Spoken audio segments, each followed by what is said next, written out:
नमस्कार विद्यार्थी मित्रांनो, अभ्यास अलर्ट या आपल्या यूट्यूब चॅनलवरती आपलं स्वागत आहे. तर विद्यार्थी मित्रांनो बघा, आज आपण पाहणार आहोत 4 फेब्रुवारी 2026च्या अत्यंत महत्त्वाच्या चालू घडामोडी. तर व्हिडिओ पहिल्यापासून शेवटपर्यंत पाहण्याचा प्रयत्न करा. अतिशय महत्त्वाचे आणि निवडक प्रश्न असणार आहेत, जे की तुम्हाला कोणत्याही स्पर्धा परीक्षेमध्ये डायरेक्ट विचारले जाऊ शकतात. तर विद्यार्थी मित्रांनो बघा, आजचा पहिला प्रश्न आहे, ऑस्ट्रेलियन ओपन 2026मध्ये पुरुष एकेरीचे विजेतेपदक कोणी जिंकले आहे? ओके, इम्पॉर्टंट प्रश्न आहे विद्यार्थी मित्रांनो. याचं उत्तर असणार आहे ऑप्शन बी, म्हणजेच कार्लोस अल्कराज. ओके, तर नुकतेच ऑस्ट्रेलियन ओपन 2026मध्ये कार्लोस अल्कराज याने विजय मिळवलेला आहे. ओके, तर लक्षात ठेवा विद्यार्थी मित्रांनो, महत्त्वाचा प्रश्न आहे. ओके, बघा, पुरुष एकेरीचे विजेतेपदक कार्लोस अल्कराज, जे की स्पेन या देशाचे आहेत, त्यांनी जिंकलेले आहे आणि त्यांनी अंतिम फेरीमध्ये नोवाक जोकोविच यांच्यावर विजय मिळवून हा किताब जिंकलेला आहे. बघा, अल्कराजने हे पहिलेच ऑस्ट्रेलियन ओपन किताब जिंकलेले आहे आणि तो 4 ग्रँड स्लॅम म्हणजेच ऑस्ट्रेलियन, फ्रेंच, विम्बल्डन आणि US ओपन हा 4ही जिंकणारा तो एक खेळाडू म्हणून इतिहास नोंदवलेला आहे. ओके, त्याने 4ही ओपन स्पर्धा आता जिंकलेल्या आहेत. ओके, ज्या की ऑस्ट्रेलियन ओपन आहे, फ्रेंच ओपन आहे आणि विम्बल्डन आहे आणि US ओपन आहे. ओके, अशा त्यांनी 4ही स्पर्धा जिंकलेल्या आहेत आणि असा तो खेळाडू पहिलाच बनलेला आहे. ओके, प्रश्न क्रमांक 2 आहे विद्यार्थी मित्रांनो बघा, नुंबियोच्या कास्ट ऑफ लिव्हिंग इंडेक्स 2026मध्ये कोणते शहर प्रथम स्थानावर आहे? याचं उत्तर असणार विद्यार्थी मित्रांनो ऑप्शन डी, झुरिच. ओके, तर बघा, नुकतेच नुंबियो याच्या अहवालानुसार कास्ट ऑफ लिव्हिंग इंडेक्स 2026च्या पदक तालिकेमध्ये झुरिच हे शहर प्रथम स्थानावर आहे. ओके, तर विद्यार्थी मित्रांनो बघा,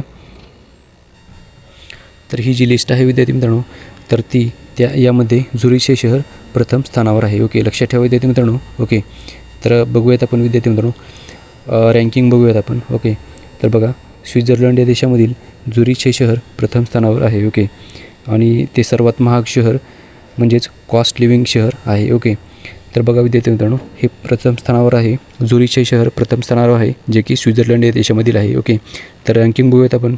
प्रथम, दुसरे आणि तिसरे कोणकोणते शहरे आहेत.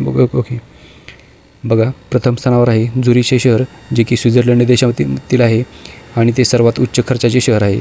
बघा, दुसऱ्या स्थानावर आहे जेनेवा, जे की तेही स्वित्झर्लंड या देशामधीलच आहे आणि ते दुसऱ्या क्रमांकावरील सर्वात जास्त खर्चाचे शहर आहे. आणि तिसऱ्या स्थानावर आहे बासेल, जे की स्वित्झर्लंड या देशामधील आहे आणि ते तिसऱ्या स्थानावर आहे. ओके, लक्षात ठेवा विद्यार्थी मित्रांनो. प्रश्न क्रमांक 3 बघूयात आपण. गुगल क्लाउडने भारतातील पहिले आर्टिफिशियल इंटेलिजन्स विद्यापीठ प्रोजेक्ट पायल कोठे सुरू केले आहे? बघा, याचं उत्तर असणार आहे विद्यार्थी मित्रांनो ऑप्शन ए, म्हणजेच चौधरी चरण सिंह विद्यापीठ मेरठ. ओके, जे की उत्तर प्रदेश या राज्यामध्ये आहे. लक्षात ठेवा, चौधरी चरण सिंह विद्यापीठ मेरठ येथे नुकतेच गुगल क्लाउडने भारतातील पहिले आर्टिफिशियल इंटेलिजन्स विद्यापीठ प्रोजेक्ट पायल सुरू केलेले आहे. ओके, बघा, प्रश्न क्रमांक 4 बघूयात आपण विद्यार्थी मित्रांनो. बघा, 2026मध्ये नवीन कर प्रणालीनुसार 24 लाखांपेक्षा जास्त उत्पन्न असलेल्या व्यक्तींना किती टक्के कर असणार आहे? बघा, महत्त्वाचा प्रश्न विद्यार्थी मित्रांनो. नुकतेच 2026मध्ये फेब्रुवारीमध्ये आता बजेट जाहीर झाले होते, तर त्यामध्ये नवीन कर प्रणाली त्यानुसार याचं उत्तर असणार आहे ऑप्शन ए. ओके, म्हणजेच 30%. ओके, बघा, 30% याचं उत्तर असणार आहे. तर नुकतेच 2026मध्ये नवीन कर प्रणालीनुसार 24 लाखांपेक्षा जास्त उत्पन्न असलेल्या व्यक्तींना 30% कर असणार आहे. ओके, बघा, महत्त्वाचा प्रश्न विद्यार्थी मित्रांनो, हा जो स्लॅब आहे कराचा नवीन कर प्रणालीचा, तो आपण पाहूयात. ओके, बघा, 0 ते 4 लाख या दरम्यान ज्यांचं उत्पन्न आहे त्यांच्यासाठी 0% कर असणार आहे. तसेच 4 ते 8 लाख त्यांच्यासाठी 5%, 8 ते 12 लाख त्यांच्यासाठी 10%, 12 ते 16 लाख त्यांच्यासाठी 15%, 16 ते 20 लाख त्यांच्यासाठी 20% आणि 20 ते 24 लाख त्यांच्यासाठी 25% असा कर असणार आहे. आणि 24 लाख आणि त्याहून अधिक कर असणाऱ्यांना 24 लाख आणि त्यांच्याहून अधिक उत्पन्न असणाऱ्यांना 30% इतका कर असणार आहे. ओके, लक्षात ठेवा विद्यार्थी मित्रांनो, माहिती महत्त्वाची आहे. बघा, प्रश्न क्रमांक 5 आहे. कोणत्या केंद्रशासित प्रदेश किंवा राज्यातील माया बंदर येथे एक स्मार्ट आणि एकात्मिक मासेमारी बंदर स्थापन करण्यासाठी केंद्र सरकारने नुकतीच मंजुरी दिलेली आहे? बघा याचं उत्तर असणार आहे विद्यार्थी मित्रांनो ऑप्शन ए म्हणजेच अंदमान आणि निकोबार बेटे. ओके, तर अंदमान आणि निकोबार बेटे येथे स्थित असणारे माया बंदर येथे एक स्मार्ट आणि एकात्मिक मासेमारी बंदर स्थापन करण्यासाठी केंद्र सरकारने नुकतीच मान्यता दिलेली आहे. ओके, तर बघा विद्यार्थी मित्रांनो हे जे बंदर आहे ते प्रधानमंत्री मत्स्य संपदा योजना या अंतर्गत विकसित केले जाणार आहे. ओके, लक्षात ठेवा विद्यार्थी मित्रांनो. बघा अंदमान आणि निकोबार बेटे याच्याबद्दल थोडक्यात माहिती बघूयात आपण. बघा त्याची राजधानी आहे श्रीविजयपुरम हे शहर आहे. ओके, आणि बघा त्याचे श्रीविजयपुरम याचे पूर्वीचे नाव होते पोर्ट ब्लेअर. ओके, लक्षात ठेवा विद्यार्थी. बघा नुकतेच त्याचे नामांतरण करून श्रीविजयपुरम असे नाव करण्यात आले आहे. ओके, चला पुढील प्रश्न बघूयात आपण. प्रश्न क्रमांक 6 आहे. जानेवारी 2026मध्ये तिसरी आंतरदेशीय जलमार्ग विकास परिषदची बैठक कोठे झाली आहे?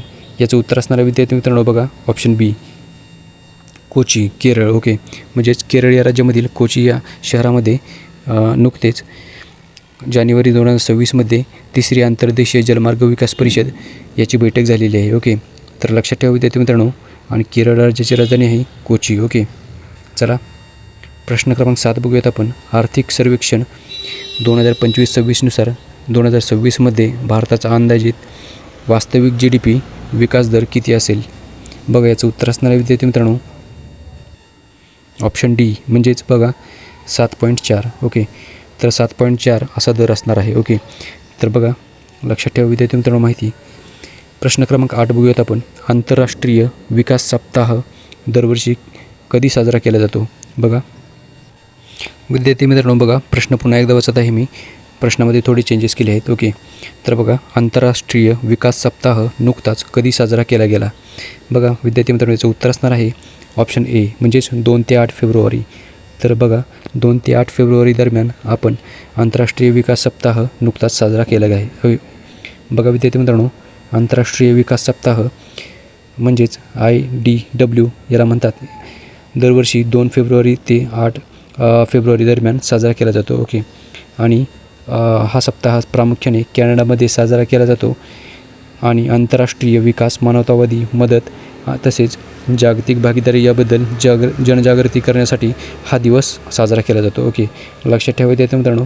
ओके, 2 फेब्रुवारी ते 8 फेब्रुवारी या दरम्यान हा सप्ताह साजरा केला गेलेला आहे. ओके, बघा पुढील प्रश्न बघूयात आपण विद्यार्थी मित्रांनो. बघा प्रश्न क्रमांक 9 आहे.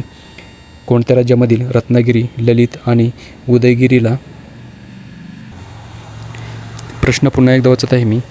कोणत्या राज्यातील रत्नागिरी, ललित आणि उदयगिरी ही 3 बौद्ध स्थळे युनेस्कोच्या जागतिक वारसा तात्पुरत्या यादीमध्ये समाविष्ट करण्यात आली आहेत? बघा विद्यार्थी मित्रांनो याचं उत्तर असणार आहे ऑप्शन डी म्हणजेच ओडिसा. ओके, तर बघा ऑप्शन डी याचं उत्तर असणार आहे.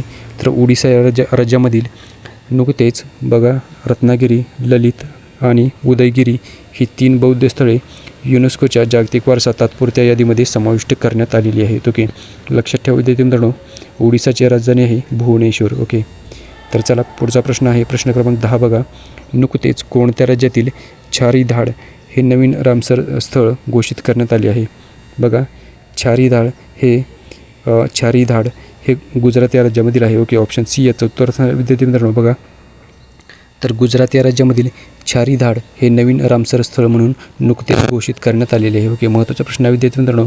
ओके, तर बघा छारीधाड हे नवीन रामसर स्थळ गुजरात या राज्यामधील आहे आणि ते छारीधाड हे कच्छचा पहिला आणि गुजरातचा 5वा रामसर साईट बनलेले आहे. ओके, लक्षात ठेवा विद्यार्थी मित्रांनो गुजरात या राज्याची राजधानी आहे गांधीनगर. ओके, तर माहिती लक्षात ठेवा विद्यार्थी मित्रांनो आणि भेटूयात आपण उद्याच्या व्हिडिओमध्ये. धन्यवाद.